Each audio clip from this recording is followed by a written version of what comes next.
Hey, what's going on, guys? It's Riley with another episode of the Comic Commuter here, the show where I talk about comics while I'm going to and from work. Today, I'm actually driving in a company car to another location, so I'm just shooting the shit while I'm in between locations here. So it's been about a week since I made a video. I wanted to get one out almost every day, but I had issues because the weather has been abysmal out here. And also because for some reason my videos keep posting to YouTube upside down, so I haven't been able to figure out that issue, and I've done some troubleshooting. I think I figured it out now. We'll find out when I load this video. But anyway, I wanted to take a break from talking about DC Comics, and I'll probably be back to them soon because of big things that have recently happened, but I wanted to talk about one of my favorite characters over at Marvel, which of course is Spider-Man. I've been a big fan of Spider-Man ever since I was a very small child. I watched him on TV on the Fox Kids show, and I absolutely loved him. I fell for him very quickly because I thought he was a really fun, really cool character. He was funny. He had a cool costume. I liked the concept behind him. I liked his powers.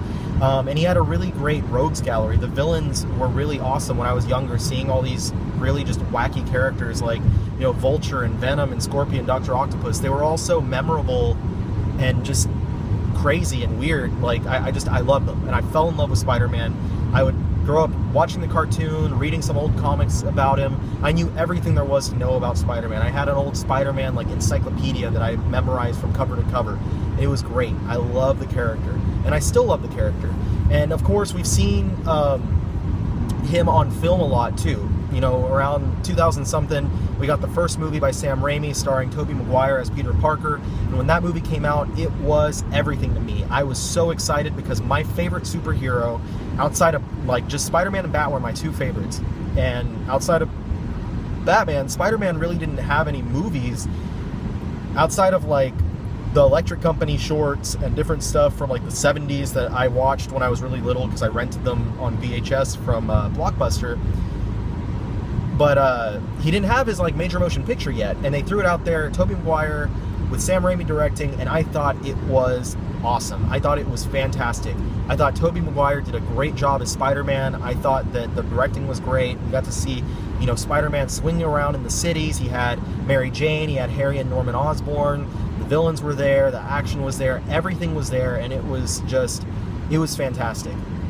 And growing up, you know, I just continued to love Spider-Man, and I thought that those movies were fantastic. Of course, I had lesser feelings about the third Spider-Man, and I wasn't really a big fan of the Amazing Spider-Man movies, as were most people. But now we have a new third actor playing Spider-Man on the screen. Of course, you know, Sony and Marvel worked out their deal, and we see Tom Holland is now playing Spider-Man, and Spider-Man is in the Marvel Universe, and he appeared for the first time in the Civil War movie. He got a solid maybe 20 minutes of action in that movie, and it was fantastic. And a lot of people are already saying that they think that Tom Holland might be the best version of Spider-Man we've seen on film. And I have to say I might agree with that.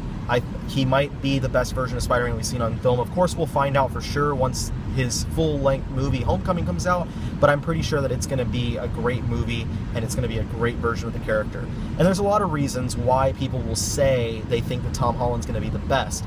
They say, you know, he looks right, he looks like he's a 15-year-old kid in high school, he acts correctly, the way he talks, the quips, the way he was like talking during the fights and stuff, the way he reacted to being with these other villains, the way his body moves, the acrobatics of the character in the air just looks like what it would be in the comics. Everything matches up correctly, and people, you know, are saying all these things, but all of that is important to me. But for me, it was one small thing that really told me that this might be the best version of the character we've seen on film, and that's his costume. I'm not talking about the costume that, spoilers, that Iron Man gives him that we see in the trailers and stuff, not the one that, you know, is the Alex Ross kind of looking with the lenses and stuff like that. Not that one, but in the scene, more spoilers, where Tony Stark is first confronting Peter Parker and, you know, asking him to help him out. He shows video footage of Peter running around in like the streets, fighting crime, taking down like small-time bad guys, and he's wearing a costume, but it's not this perfect looking, form-fitting. It's like a really shitty looking, thrown together costume that he put together just to conceal his identity so he could go out there and fight crime, because he knows that's what he needs to do. So that little bit right there showed me personally that this might be the best version of Spider-Man that we've seen on film. Why? Why did that crappy looking costume really speak to me?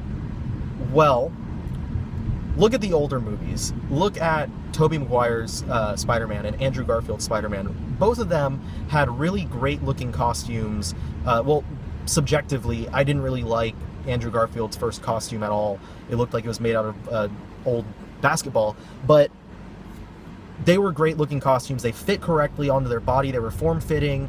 They had nice little intricate design for the webbing and the spiders and all that good stuff.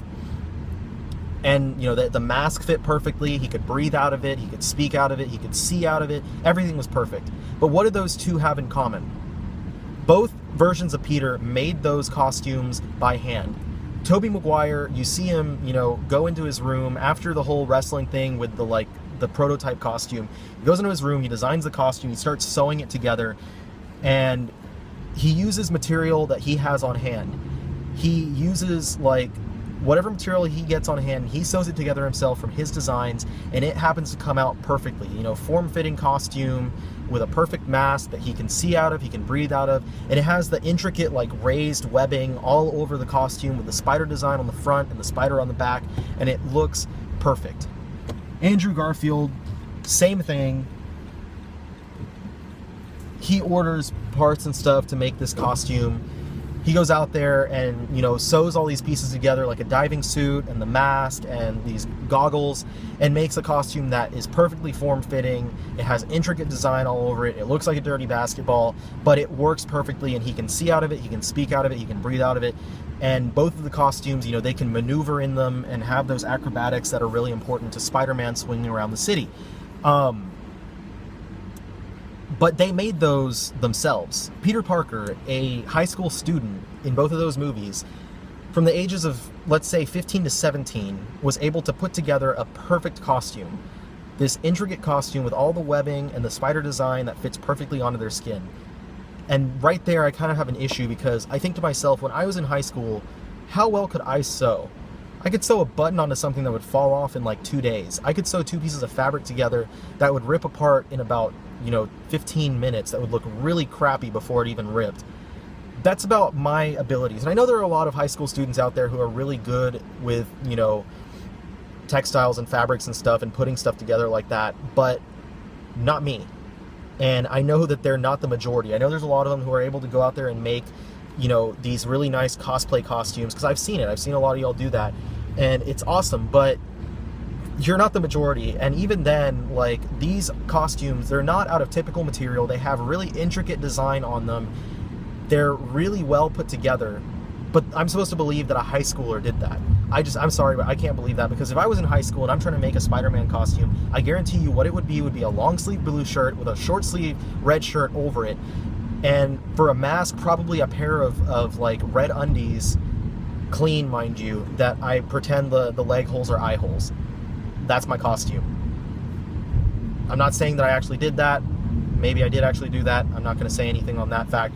But that's what my costume would look like if I was trying to be Spider-Man while I was back in high school. But these guys made themselves beautiful looking costumes out of like these irregular fabrics, just fabrics that you're not probably typically going to use. And it looked great. Like, they looked perfect. They fit perfect. He was able to move around exactly how he needed to. In Civil War, though, the costume that Peter makes for himself that we see in that video looks like it was thrown together by scraps that he found in the closet or in the trash and stuff. It looks like someone who has limited resources, who has limited materials, who has limited money, and who has no idea how to use a sewing machine to put together something that would fit to his body. Just threw some clothes on because he wanted to go out and fight crime like he knows he needs to, because he has those powers and responsibilities now.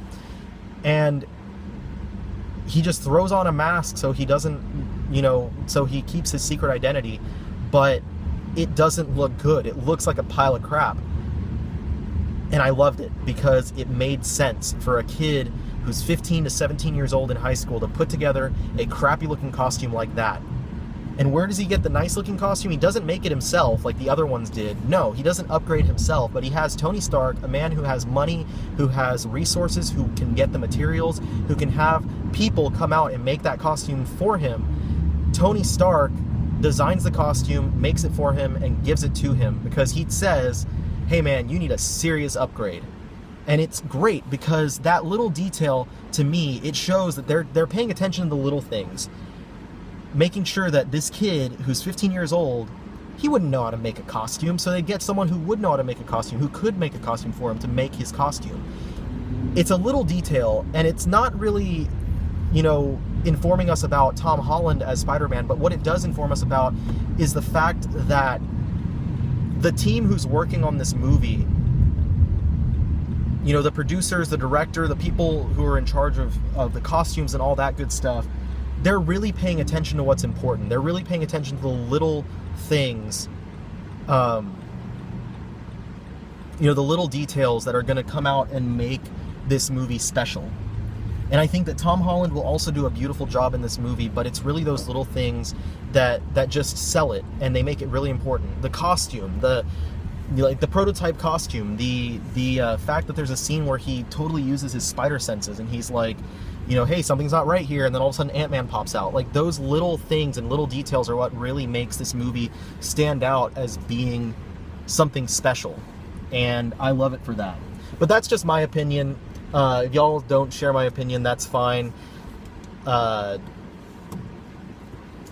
just how I feel about it. I just wanted to say that and give you guys some insight on my feelings as to how I feel about Tom Holland as Spider-Man. Anyway, I hope you guys enjoyed the video I just made here. Stay tuned for more stuff. Check out my links down below, and I'll see you guys next time.